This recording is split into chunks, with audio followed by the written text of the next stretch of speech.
Hello my dear friends, इस video में आपको सिखाऊंगा कि अगर आपके खेतों की आकृति कुछ इस तरीके से है, क्योंकि खेतों की आकृति हमेशा आयताकार या वर्गाकार में नहीं होती है, वो टेढ़े मेढ़े होते हैं, कहीं से गोलाई होता है, कहीं त्रिकोण होता है।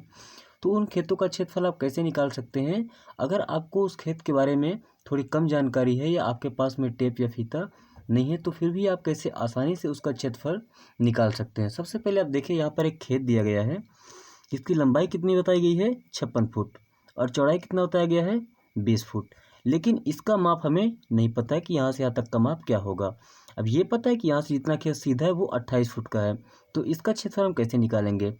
फ्रेंड्स, आप इसको मान लीजिए, आप उतना खेत छोड़ दीजिए अभी के लिए, आप बस इसको एक सीधी रेखा मान लीजिए और फिर देखिए, जब आपका लंबाई 56 फुट इधर है तो 56 फुट इधर भी दिखाना है, क्योंकि ये इधर भी बराबर है, इधर भी बराबर है, यानी कि ये एक आयताकार का हो जाएगा। ठीक है, तो सबसे पहले आप इसका क्षेत्रफल निकाल लीजिए। इसका क्षेत्रफल कितना हो जाएगा?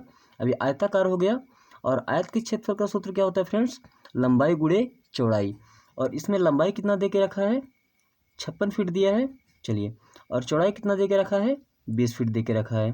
तो जब आप 56 का 20 से गुणा करेंगे तो क्या हो जाएगा? 0 से मल्टीप्लाई करेंगे तो एक 0 आएगा, और फिर 2 छक्के 12 का 2 हासिल 1, 2 पंचे 10, 1 11, यानी कि कितना हो जाएगा फ्रेंड्स? 1120 वर्ग फीट हो जाएगा। अब ये तो 1120 वर्ग फीट केवल कितने का निकल के आया है? केवल इस आयताकार खेत का निकल के आया है। लेकिन ये जो सर्कुलाकार खेत आपका है, इसका क्षेत्रफल अभी बचा हुआ है। फ्रेंड्स, आप देखिए, जब यहाँ से यहाँ तक की लंबाई 56 फीट है और ये 28 फीट तो हमारा सीधा निकल गया, तो यहाँ से यहाँ तक का कितना होगा? 28 फीट होगा। चलिए, जब यहाँ से यहाँ तक 28 फीट होगा, तो अब देखिए, वृत्त में क्या होता है कि यहाँ से यहाँ तक को व्यास बोलते हैं। क्या बोलते हैं? व्यास।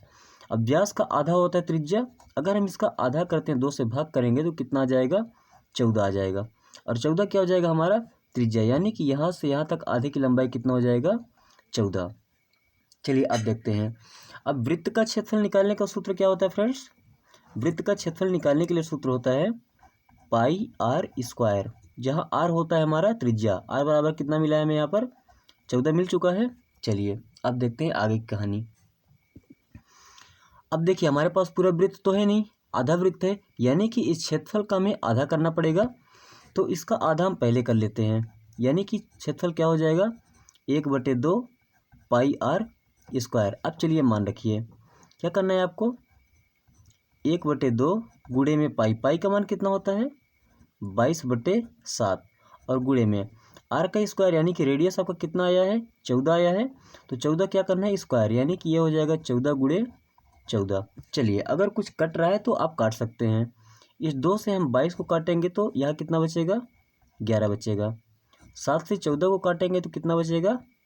2 बचेगा। अब ये क्या हो गया? 11 दूनी 22, 22 गुणे 14 बचा। कितना बचा फ्रेंड्स?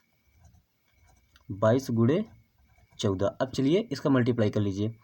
14 दूनी 28 का 8 हासिल आया 2, 14 दूनी 28, 2 30, यानी कि इस खेत का जो सर्कुलाकार खेत था, इसका क्षेत्रफल कितना निकल के आ गया है? 308 वर्ग फीट।